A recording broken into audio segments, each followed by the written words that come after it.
Okay, I want you to imagine a machine, a financial machine that is running right now as we speak. It was running while you were asleep last night. Oh. It was running while you were making your coffee this morning. And it's going to be running, while you're eating dinner tonight. It never stops. It never stops. Right. There's no opening bell at 9:30 a.m. to start the chaos. There is no closing bell at 4:00 p.m. to send everyone home. No weekends. No bank holiday. None. It is just this relentless global engine of value transfer that, it literally never, ever stops. It's basically a living organism at this point. It just feeds on data and liquidity 24/7, 365 days a year. Yeah. It doesn't care if it's Christmas. It doesn't care if it's 3 a.m. on a Tuesday. The machine is on. And just to be clear, we're not talking about, the New York Stock Exchange here. We're not talking about guys in fleeces at Midtown bars trading shares of Ford or Apple. Right. Sure, there's value moving in those places. But in this market, the menu is, let's just say it's a bit more eclectic. A little bit, yeah. You're trading programmable money. You're trading governance rights for, digital organizations that only exist in the cloud. You're trading tokenized real estate. And let's be totally honest. Yeah. You were occasionally trading pictures of depressed monkeys. And pixelated punks. Don't forget the punks. Can't forget the punks. Which, despite the absurdity that people love to point out, some of these things have developed financial derivatives markets that are more complex than some actual commodities. Nuts. It's wild to watch these little microeconomies just bubble up around digital culture. It's fascinating. It really is wild.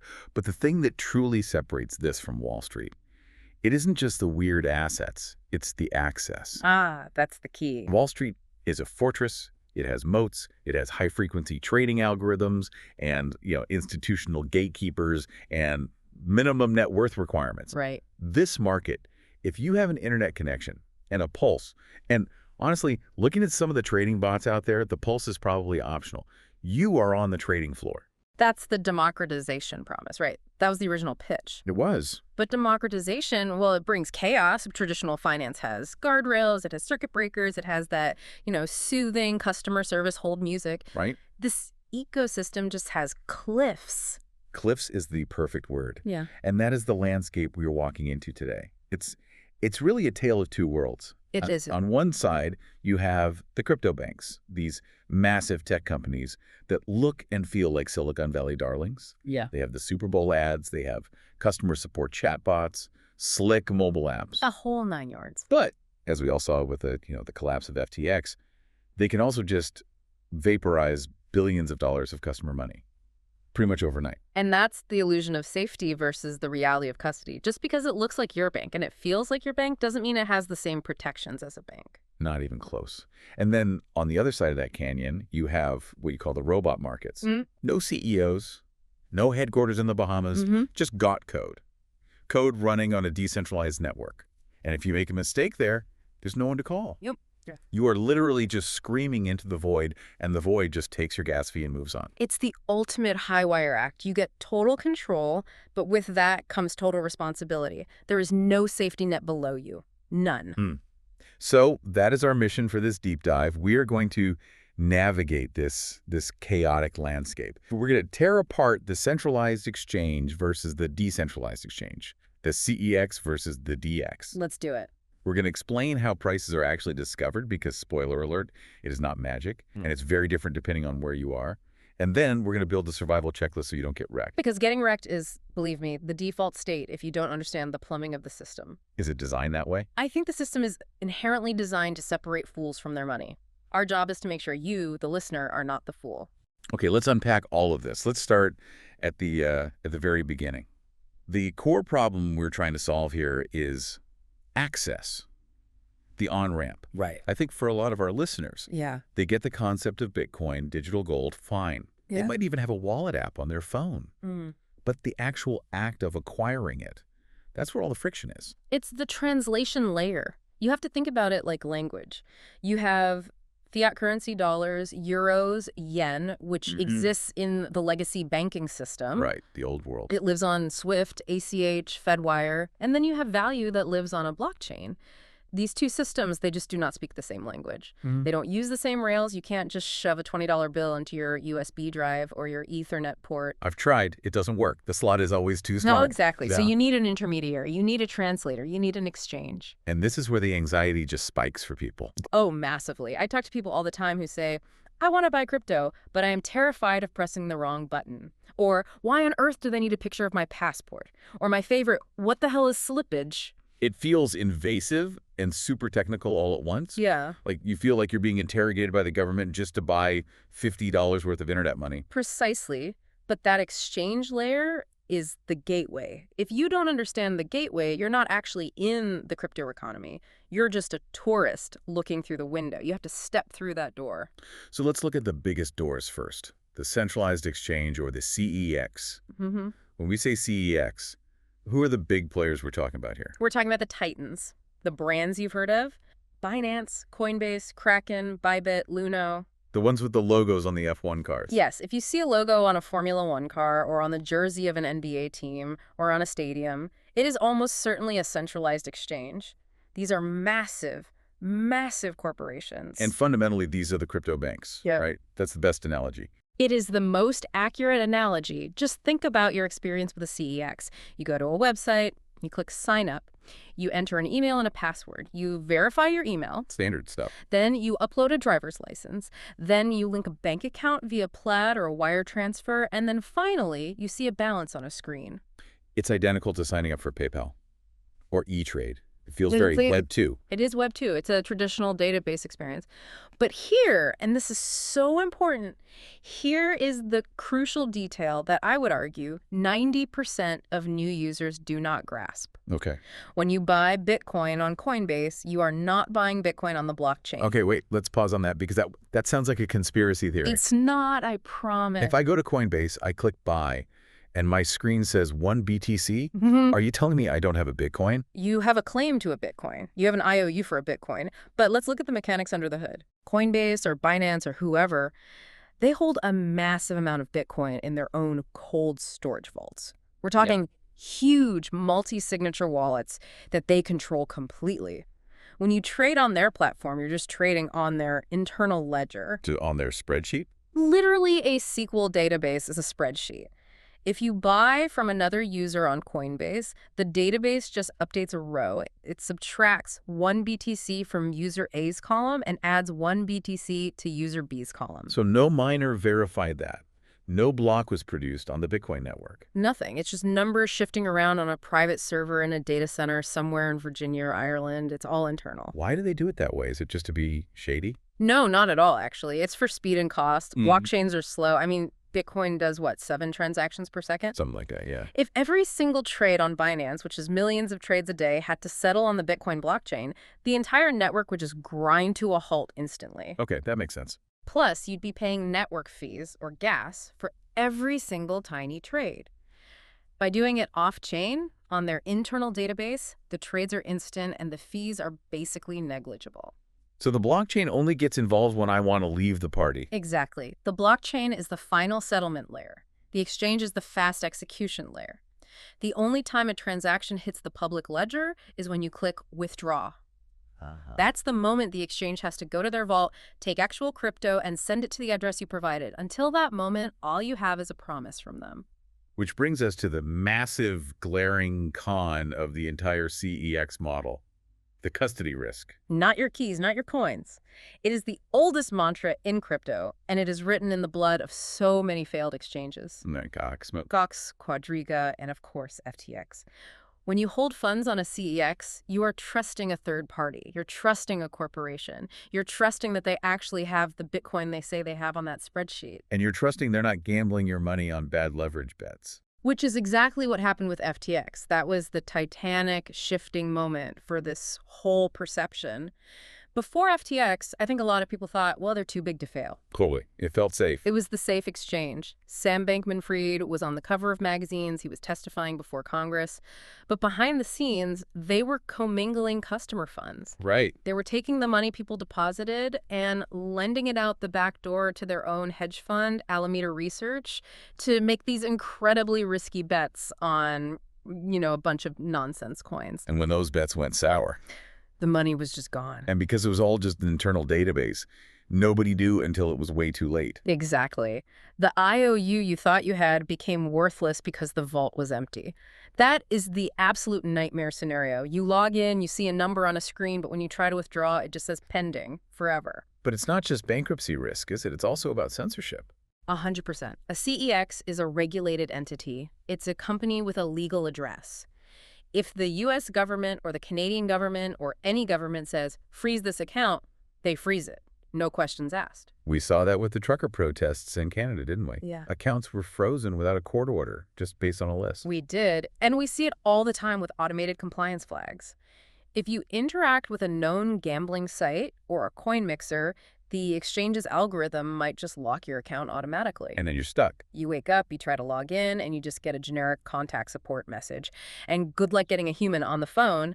You are stuck in support ticket hell for weeks, maybe months, while your money is held completely hostage. And privacy. I'm guessing that's out the window, too. Oh, completely non-existent. They know your name, your address, your social security number, your bank details, your funding sources, and your entire trading history.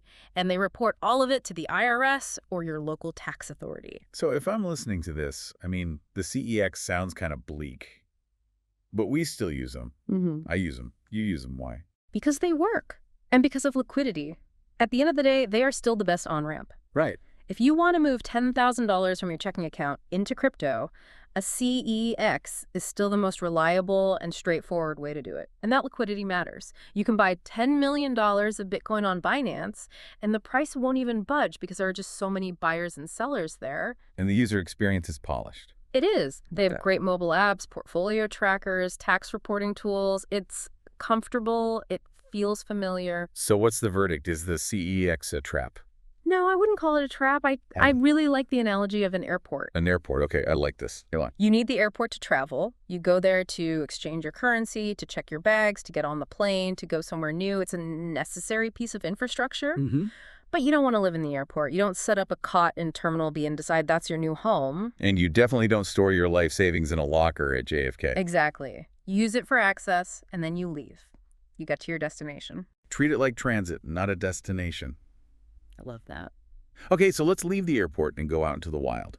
Let's talk about the decentralized exchange, the DEX. Okay. We're talking about names like Uniswap, PancakeSwap, Raydium, Jupiter. This is the other side of the coin, completely. A DEX is not a company. There is no Uniswap headquarters with a CEO sitting in a corner office overlooking Central Park. So what is it then, if it's not a company? It's a smart contract. Yeah. It is simply a piece of code that lives on the blockchain. It's a protocol. It's a robot that allows people to trade assets directly with a pool of liquidity with no middleman ever holding your funds. Walk me through the user experience, because I think this is where people get really intimidated. If I go to uniswap.org, what happens next? First thing you'll notice is what's not there. There's no sign-up button. No email. No email, no password, no forgot password link, no uploading a selfie with your passport. None of that exists. So how do I log in? How does it know that it's me? It doesn't know it's you. It doesn't care who you are. It only knows your wallet. You don't log in, you connect. You take your Web3 wallet, your MetaMask, your Phantom, your Ledger hardware wallet, and you just plug it into the site. The website reads your public address and says, okay, I see this address has 5 Ethereum. That's it. You're in. And the trade itself, how does that work? It's pretty simple on the surface. You select what you want. I want to swap 1 ETH for USDC. You type that in, you click swap.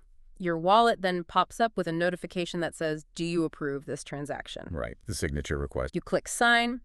The code executes on the blockchain. The ETH leaves your wallet, goes directly to the smart contract. The contract does its math, and the USDC comes back from the contract straight into your wallet. Your funds never sit with a third party. And the crucial detail here is that this is all happening on-chain. Every single step.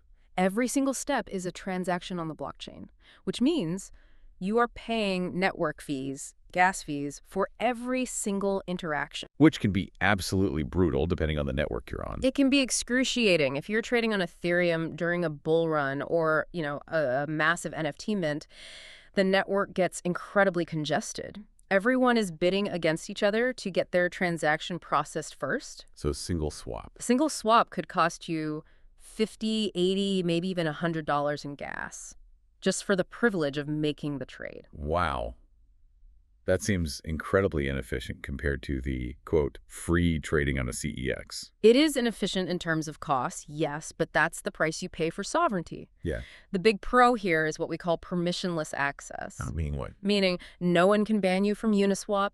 The code doesn't check your citizenship. It doesn't check your credit score. It doesn't care. If you have a wallet and you can pay the gas fees, you can trade. It is true global, unstockable access. And I'm assuming the variety of assets is different too. Oh, a huge difference. A centralized exchange like Coinbase has a very strict vetting process. They have a legal team, a compliance team. They only list established coins that they deem safe enough. It can take months, even years to get listed. And on a DX. On a DX. If I create host coin right now, I can create a liquidity pool for it on Uniswap, and it can be actively trading 5 minutes from now. It's the Wild West. It is absolutely the Wild West, which has its ups and downs. It means you can find the next 100x gem before anyone else has even heard of it. What? But you can also, and very easily, buy a rug pull or a scam token that goes to zero in a matter of seconds. There is no vetting. There is no safety net. There is no recourse. And of course, no customer support. Zero. None. If you accidentally send your money to the wrong address, or if you lose your seed phrase, or if you interact with a malicious contract that drains your wallet, it is gone forever. Right. There is no one to call. You are your own bank, and being your own bank is a massive, massive responsibility that most people are not prepared for. Plus, there's the fiat problem. I can't just connect my Chase bank account to Uniswap, can I? Generally, no. You can't trade fiat currency directly on a DX. You can't connect a bank account to a smart contract, at least not easily yet. A DX is a crypto-to-crypto environment. So you need crypto to get crypto. You need to already have crypto to use it, which means you usually still need that CEX airport to get your initial bags packed for the trip. So the DX is the robot market. It's pure code, pure freedom, but also pure risk. It is the future of trading infrastructure, I believe. Once you get comfortable with self-custody, once you have that aha moment, you realize how powerful it is. You are not asking anyone for permission to move your own money. You are just moving it. Okay, I want to double click on something you mentioned a bit earlier. You said market makers when we were talking about CEX, and you hinted at the math behind DAXs. I think most people have this vague idea that the price of a stock or a coin is just what it is. It's a number on the screen. Right. But how is that price actually discovered? Because CEXs and DXs do this in completely different ways. This is the engine room. This is where we get a little nerdy, but it's absolutely essential to understand because this is where money is made and lost. There are two primary models, the order book and the automated market maker. Let's start with the order book. This is the Wall Street model, the Coinbase Pro model. Exactly. Imagine a physical notebook, or maybe a clipboard. On the left page, you have a list of people who want to buy. We call these the bids. Okay. Someone says, I will buy 1 Bitcoin at $60,000. Below him, someone else says, I'll buy at $59,999. It's a queue. From highest price down. And on the right page of the notebook. You have the sellers. We call these the asks. Someone says, I will sell my Bitcoin for $60,005. Below them, I'll sell for $60,006. It's a queue from lowest price up. So there's a gap. The buyers want it cheaper. The sellers want more for it. That gap is called the spread.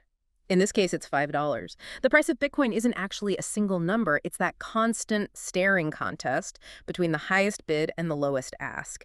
A trade only happens when someone blinks. When a buyer agrees to pay the seller's price, or a seller agrees to lower their price to meet a buyer. Precisely. They cross the spread. So who makes sure there's always someone on that list? Because if I log on at 3 a.m. on a Sunday, surely there aren't just random people from around the world waiting to sell to me at that exact second.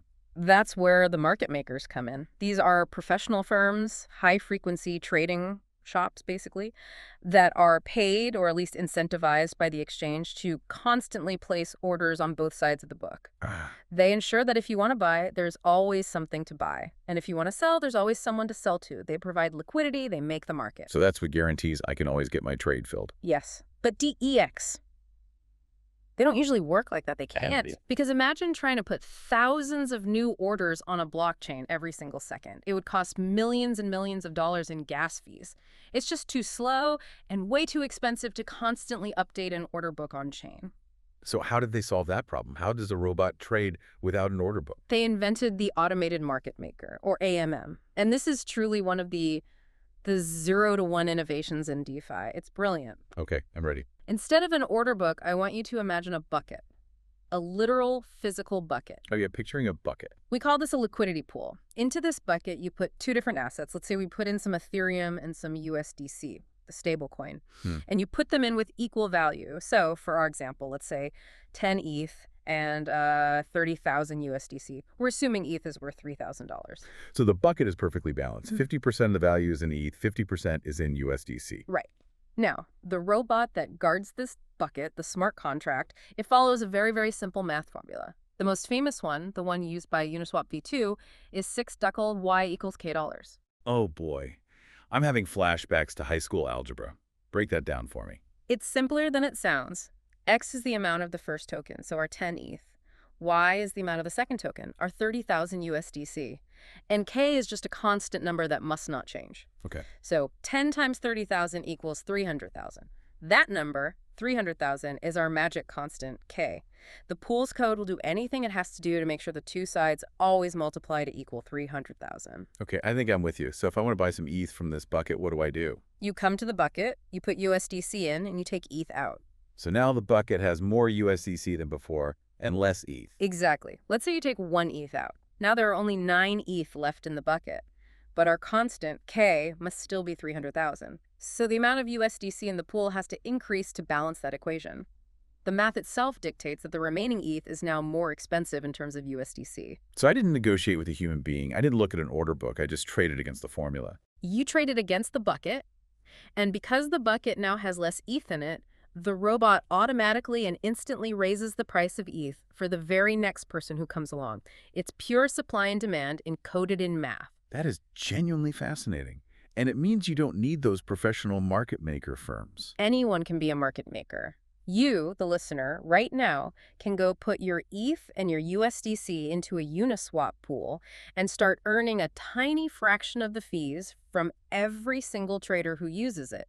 You become the liquidity. But this bucket model, it must have a flaw, right? Or at least a danger. You mentioned the word slippage earlier. Slippage is the dangerous side effect of the AMM model. Imagine that our bucket is pretty small. It only has that 10 ETH in it. Okay, a small bucket. And you're a whale. You're a big-time trader. You come in and you want to buy 5 ETH all at once. You're trying to buy half the total supply in the bucket. I'm draining the pool. You're draining the pool and the formula goes crazy. To keep that $6 Y equals T equation true, as you remove that much ETH, the price you pay for each subsequent fraction of an ETH skyrockets exponentially. So what does that mean in practice? It means you might start your trade thinking you're buying at $3,000 per ETH, but by the time your order is fully filled just milliseconds later, you might have effectively paid an average price of $4,000 or even $5,000 per ETH.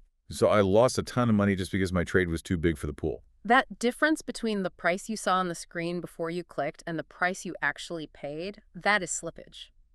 On a CEX order book, you just eat through the sell orders one by one. On a DX, you dramatically skew the curve. How do we avoid that? That sounds terrible. You have to look for the price impact warning. Every single dog interface will warn you before you make a trade like that. It will flash red and say, price impact 5%. If you see that? If you see that, you stop. You are about to lose 5% of your money instantly just to make the trade.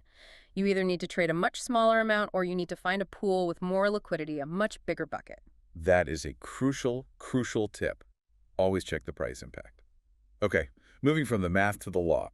We touched on this earlier, the passport photo, the KYC. Know your customer. And AML, anti-money laundering. Why is this such a big deal? Why does Binance make me record a video of myself turning my head left and then right, like it's some kind of hostage video? It really does feel like a hostage video, doesn't it? I'm holding today's newspaper. Look, it's simple. Governments do not like anonymous money movement. They are terrified of 3 things: terrorism financing, drug trafficking, and, let's be honest, this is the most important one to them, tax evasion. So the exchanges are forced to become the deputy. They are the gatekeepers. They are the choke point. If a CEX wants to operate legally in the US or Europe or most of Asia, they must verify the identity of every single user who touches fiat currency. They are legally liable if a drug lord uses their platform to wash money. And there are different tiers to this, right? It's not all or nothing. It used to be a lot looser. You could have tier 0 unverified accounts where you could trade a little bit crypto to crypto. Those are basically dead now. Regulators have killed them off. So what's the standard now? Now, Tier 1 usually requires a name, an address, an ID number. That gets you in the door, lets you trade small amounts. But if you want to move real money, if you want to withdraw $50,000 to your bank account, you need Tier 2. The full scan. The full scan. A high-res photo of your ID, a live selfie to prove you're a real person, proof of address like a utility bill. They need to know exactly who you are and where you live. And there's a privacy trade-off here that is, I think, quite profound. It's not just that Binance knows who I am. It's that the blockchain itself is a public record. This is the regulatory elephant in the room. We all think of crypto as anonymous. It's not. It's pseudonymous. Your wallet address is a pseudonym, like a username. But the moment you transfer Bitcoin from your KYC'd Coinbase account to your personal Ledger wallet, you have just doxed yourself to the government. Explain that link. How does that happen? Coinbase has a record. It says, user John Doe, social security number 123, withdrew 1 BTC to address 0xAAB. Now, they know, and by extension the government knows, that address 0xABC belongs to John Doe. And because the blockchain is public. They can see everything that address 0xABC has ever done, and everything it ever will do in the future. Every transaction, every DeFi protocol you touch. It's all linked back to your real identity. And there are companies that do nothing but track this. Yes, Chainalysis, Elliptic. These are billion-dollar companies that do nothing but map these on-chain connections. They sell that data to the IRS, the FBI, and to the exchanges themselves for compliance. So if I withdraw from a CEX, my secret anonymous wallet isn't so secret anymore? Not to the authorities, no. That is the price of using the on-ramp. It's the toll you have to pay to get onto the highway. The crypto purists hate it. They use things like peer-to-peer markets or coin mixers to try and obscure that link. But for 99% of normal people, KYC is just a reality of the system you have to accept. It's the cost of doing business. Okay, let's get into the actual buttons people push. Trading basics. I'm looking at the trading screen. I see buy and I see sell. But I also see this little drop-down that says market and limit. And I feel like this is where beginners just throw money away without realizing it. This is where you bleed out slowly if you aren't careful. Absolutely. So let's save them some money. What is a market order? A market order is you, the trader, screaming at the exchange, "Get me an OW." Lewis. You're telling the exchange, I want to buy 1 ETH, and I don't really care what the exact price is. Just execute my order immediately against the best available orders on the books right this second. So it's all about speed over price. Yes. The pro is that it's instant. Your order is guaranteed to fill. Yeah. The con is that if the market is moving really fast, say during a big crash or a sudden pump, the price might jump 5% in the split second before your order actually executes. You might end up paying way more than you thought you would. And you pay higher fees for that privilege. Usually, yes. With a market order, you are considered a taker. You are taking liquidity off the order book. And exchanges charge takers a higher fee because you're removing options for other traders. Okay, so what's the alternative? The limit order. A limit order is the opposite. It's you saying, get me in, but only at my Y price. So I set the terms. You set the terms. You say, I want to buy 1 ETH, but only if the price drops to $2,500. And then what happens to my order? Nothing happens initially. Your order goes into the order book and just sits there patiently on the bid side. You have now added liquidity to the market. You are a maker. And makers pay less in fees. Often, yes. Sometimes they even get a small rebate from the exchange because you are helping the exchange by providing more depth to the order book, which makes the market healthier. But the risk is obvious. The risk is the price never hits your target. It stays at $2,501 and then just moons to $4,000. You missed the entire move because you were being greedy over a few dollars on your entry. So when should I use which one? Yeah. What's the rule of thumb? If you are dollar cost averaging, just buying a set amount every week or month for the long term, market orders are generally fine. Just get the trade done. But if you are actively trading or if the market is going absolutely crazy volatile, you should almost always be using limit orders. Don't let the market dictate your price. You decide the price. Speaking of losing money, let's talk about fees. You called this the silent killer before we started. Exchanges are businesses. Very, very profitable businesses. And they are absolute masters of hiding how they make their money from you. What's the biggest hidden fee that people fall for? The spread. You have to be so careful with any app that claims no fee trading or has a big, simple convert button. You know the ones I'm talking about? Convert your Bitcoin to Ethereum instantly. 0 fee. It always sounds too good to be true. It is. Yeah. They aren't charging you a commission, that's true, but they are absolutely charging you a spread. Explain that. If the real global market price of Bitcoin is, say, $100 for simplicity's sake, they will quote you a price to buy it at $102. That $2 difference, that's their profit. They just bake it into the price. Wow, so that's effectively a 2% fee. It's massive. If you do that back and forth a few times, you've lost 10% of your portfolio, and the market hasn't even moved against you. You're just getting bled dry by the spread. So how do we avoid the spread? Don't use the big, friendly, easy convert buttons, go to the pro or spot market or advanced interface. It looks a lot scarier because it has charts and flickering red and green numbers, but that is where the real price is. And the fees there are transparent. Exactly. The fees there are the transparent maker-taker fees, which are usually around 0.1% to maybe 0.5%. Much better than a 2% hidden spread. Okay, but there's another fee that always catches people off guard. The withdrawal fee. The gotcha fee. This happens to new users all the time. They're so excited they buy $50 worth of Bitcoin on an exchange. They've heard, not your keys, not your coins, so they try to withdraw it to their own wallet. But the exchange charges a flat fee of, say, 0.0005 BTC to withdraw. Which is, let me do the math. Right. At current prices, that's roughly $20 or $30. Depending on the price of Bitcoin, yes. So suddenly, their $50 purchase is now worth only $20 by the time it lands in their wallet. They lost 60% of their money just trying to move it. That is just painful. How do you avoid that? You have to check the fee schedule before you even buy. Some networks are much cheaper to withdraw on. Withdrawing Solana or Litecoin or Polygon might only cost pennies. Withdrawing Bitcoin or Ethereum from an exchange is always expensive because the network itself is expensive and the exchange usually adds a markup on top. So if you're only moving small amounts, maybe don't use the Bitcoin mainnet. Exactly. Or you can accumulate a larger amount on the exchange over time before you make one single larger withdrawal. That way the flat fee is a much smaller percentage of your total amount. Okay, we've covered the mechanics. Let's talk about safety. We mentioned getting doxxed. We mentioned FTX. How do we not get doxxed in today's market? The game has changed completely post-FTX. The new gold standard that everyone should be looking for is proof of reserves. What is that exactly? It's a cryptographic way for an exchange to prove that they actually hold the customer assets they claim to hold. They use something called a Merkle tree to verify that your specific account balance is included in the total pile of assets they control on-chain. It's a way of saying, we're not running a fractional reserve. So I should be looking for exchanges that publish this and have it audited. Absolutely. If an exchange doesn't have audited proof of reserves today in this market, that is a massive red flag. You should probably avoid them. And regulation still matters, I assume? It's a huge factor. A publicly traded company like Coinbase, ticker symbol COIN, is under immense scrutiny from the SEC. They have quarterly filings. They are audited by major firms like Deloitte or KPMG.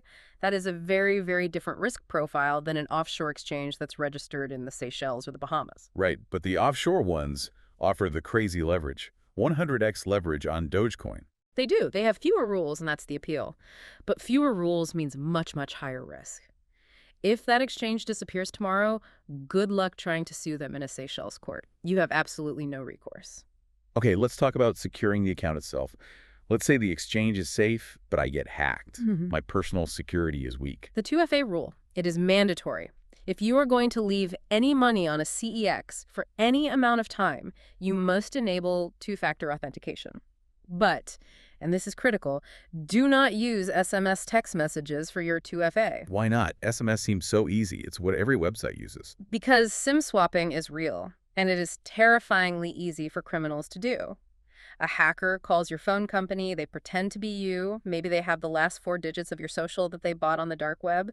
They convince the customer service rep to switch your phone number over to their SIM card. Oh, wow. And then they just request a password reset from the exchange. And the 2FA code goes directly to their phone, not yours. Yeah. Game over. They can drain your entire account in minutes, and you won't even know what's happening until your phone service cuts out. Yikes. So what should we be using instead? You should use an authenticator app like Google Authenticator or Authy. The codes are generated locally on your physical device and change every 30 seconds. Or even better, a hardware key, like a YubiKey. Those are physical USB devices you have to plug in and touch. They are nearly impossible to hack remotely. And finally, you have a mindset tip for us. The public bathroom mindset.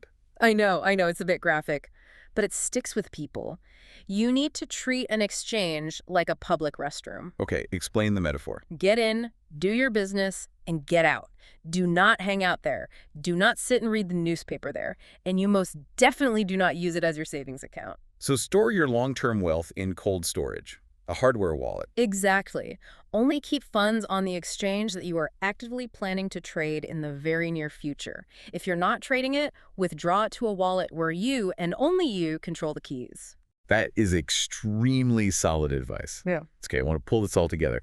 Let's visualize the entire life cycle of a trade. Let's walk the listener through the complete flow so they can see how the CEX and the DX worlds actually connect. Sure. Let's create a persona. We'll call him Crypto Carl. Okay, Crypto Carl wants to buy a brand new, super risky meme coin that just launched. It's not on Coinbase. It's not on Binance.